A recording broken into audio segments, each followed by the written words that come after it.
Monetary measures அப்படின்னு சொல்லி பார்த்தோம்னா monetary contraction, high domestic price இருக்குது அப்படின்னு சொல்லி பார்த்தோம்னா அது ஹை இம்போர்ட் லோ எக்ஸ்போர்ட் பண்ணணும். சரிங்களா? அப்போ தான் கண்ட்ரோல் த இன்ஃப்ளேஷனை குறைக்க முடியும்.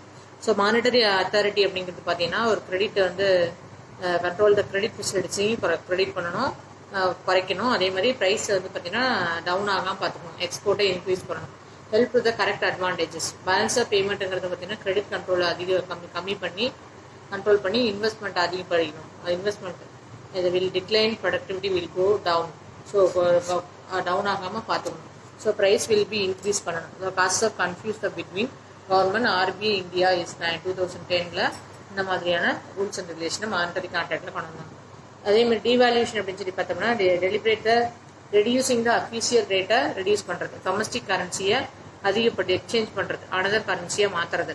அதர்வைஸ் டெவலப்பிங் ரெஃபர்டு ரெடியூசிங் இந்த எக்ஸ்டர்னல் வேல்யூ ஆஃப் கரன்சியாக மாற்றுறது. So other currencies instant 70 per யூஎஸ்ஏனா மேக்கிங் 80 பர் யூஎஸ்ஏ அப்படின்னு சொல்லி மாற்றுறது. சரிங்களா? கண்ட்ரியில் வந்து பார்த்தீங்கன்னா fundamentally disequilibrium balance of payment அப்படிங்கிறது பார்த்தீங்கன்னா devalue of currency in order the simulation of the export discouraging இம்போர்ட்டை வந்து இப்போ கரெக்டாக எக்ஸ்போர்ட் அதிகப்படுத்திட்டு டிஸ்கரேஜ் த இம்போர்ட் பண்ணிட்டு கரெக்டாக equilibrium. Developing market export charging import dearer. So making the Indian good cheaper of the foreigner வந்து இந்தியாவில் சீப்பராக எடுத்துகிட்டு போயிடுறாங்க.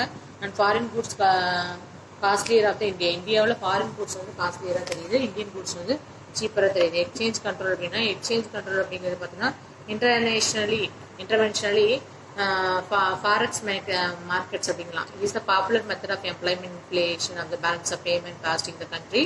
ஸோ எக்ஸ்சேஞ்ச் ஆஃப் கண்ட்ரோல் அப்படின்னு சொல்லி பார்த்தோம்னா கவர்மெண்ட் வந்து சென்ட்ரல் பேங்க் இருக்குன்னா அசிங் த கம்ப்ளீட் கண்ட்ரோல் வச்சுக்கணும் ஃபாரின் எக்ஸ்சேஞ்ச் ரிசர்வ்ஸில்.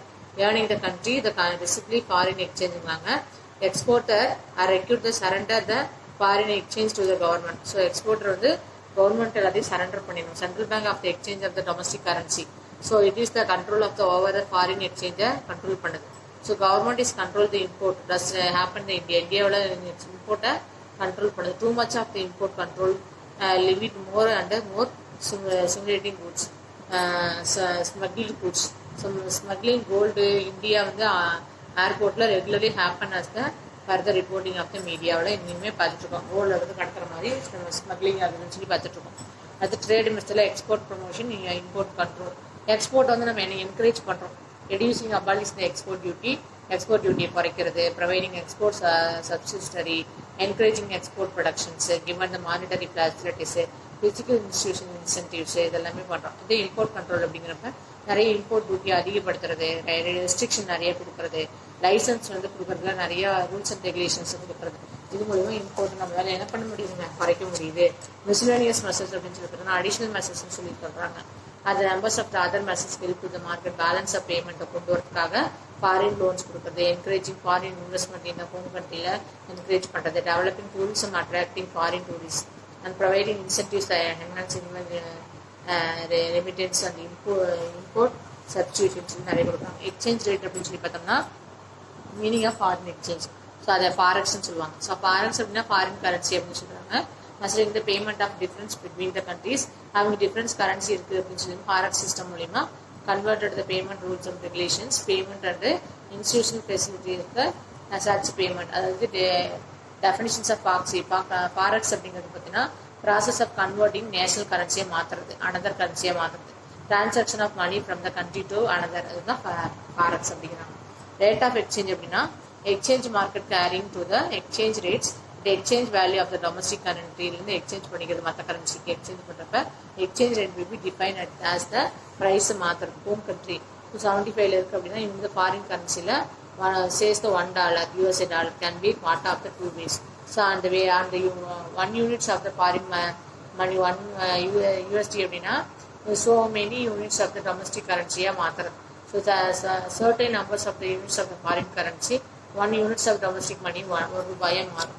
ஸோ இதை USA டாலர் வந்து 70 rupees ஆகும். ₹1 யூஎஸ்ஏல 1.42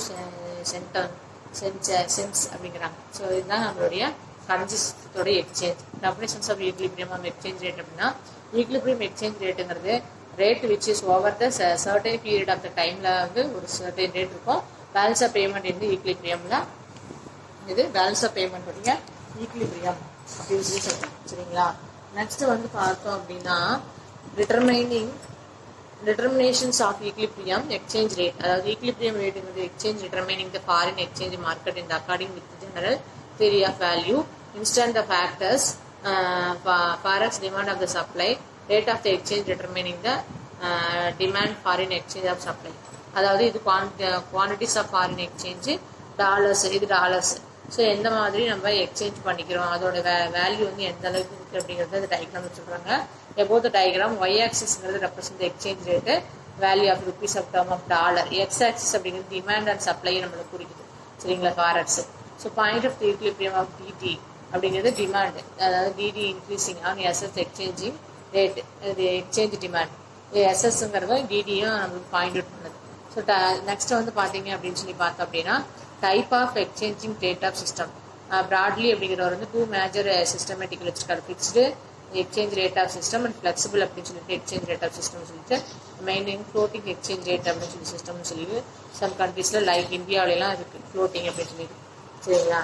ஸோ இதில் வந்து ஃபிக்ஸ்டு எக்ஸ்சேஞ்ச் ரேட் அப்படின்னு சொல்லி பார்த்தோம்னா country following the fixed exchange rate known as the stable exchange rate of backed exchange ratio. அதாவது keep the currency of fixed rate வச்சுக்கோங்க, determined by the government under the gold standard வச்சுக்கிறது, currency of fixed gold வச்சுக்கிறது. flexible அப்படின்னா அப்பப்போ மாறும். So also known as the floating சொல்லலாம். systematic exchange refer to the freely determining in the open மார்க்கெட்டில் வந்து பார்த்தீங்கன்னா ஃபாரின் டிமாண்ட் வந்து அதிகமாக பொறுத்து சப்ளை பொறுத்து மாறும். டைப் ஆஃப் எக்ஸ்சேஞ்ச் ரேட் அப்படின்னா எக்ஸ்சேஞ்ச் வந்து nominal exchange rate of exchange rate, nominal effect exchange rate அப்படின்னு சொல்லிட்டு ரியல் எஃபெக்டிவ் எக்ஸ்சேஞ்ச் ரேட்டுன்னு சொல்லி இருக்குது. ஸோ ஒரு யூஎஸ்ஏ டாலராக 75 rupees, நாமினல் எக்ஸ்சேஞ்ச் ரேட்னா 75 போட்டோம் 75.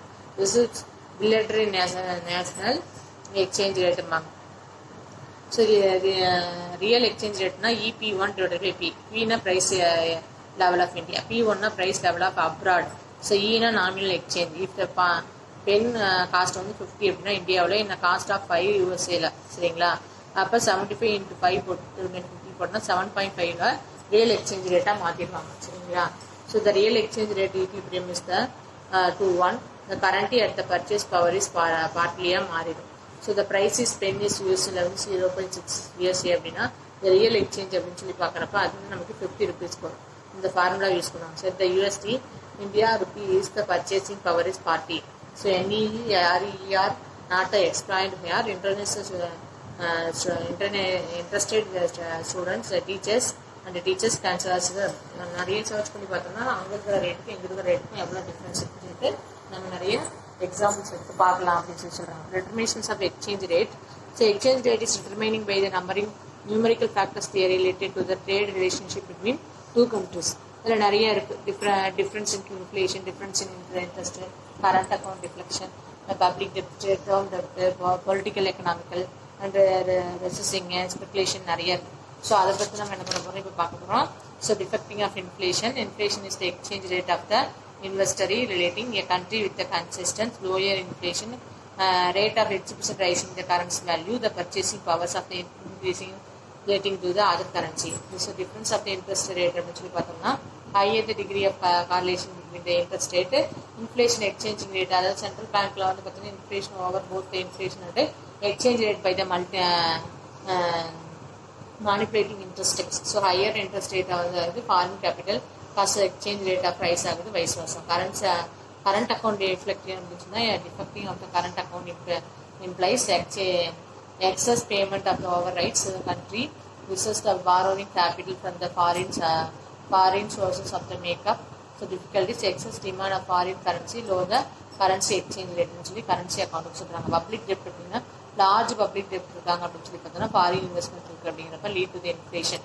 அப்போ எது டெஃபிஷியன்சி ஆகுது, அது lower exchanging rate of will be lower. Term third அப்படின்னா countries the term adverse also determining exchange ஆகுது அப்படிங்கிறப்ப price country export rise gathering rate of the import. So the trade will improve ஆகும். Favourable term of the trade அப்படிங்கிறப்ப generally demand வந்து ஒரு கண்ட்ரியில் அதிகமாகுதுன்னா export அதிகமாகுது அப்படின்னு சொல்லி சொல்கிறாங்க. பொலிட்டிக்கலி த எக்கனாமிக்கல் ஸ்டேபிலிட்டி அப்படின்னா நிலையம் எப்படி வச்சுக்கிறதுனா stable of the economical performance of the goods, currently value of the appreciation by the attracting more the foreign கேபிட்டலோட அட்ராக்ஷன் அப்படிங்கிறாங்க. Next recession, interest rate of the loan during the recession passes. This will decreasing inflation foreign capital as the result, as the currency will be depreciation again other currency ஆக மாறுது, lower the exchange rate அப்படிங்கிறாங்க. So speculation அப்படின்னா ஊகம் வணிகம்னு சொல்லுவாங்க. Country currency வந்து invest will be demand more ஆகிறப்ப அந்த கரன்சியை ஆர்டர் பண்ணுவாங்க, ப்ராஃபிட்ல நியர் த ஃபியூச்சர்ல வரும் அப்படிங்கிறதுக்காக. Result appreciation the exchange rate, they decide the determination relating domination of the global political and the powers of announcement economical sanctions over the countries, the determination of exchange rate.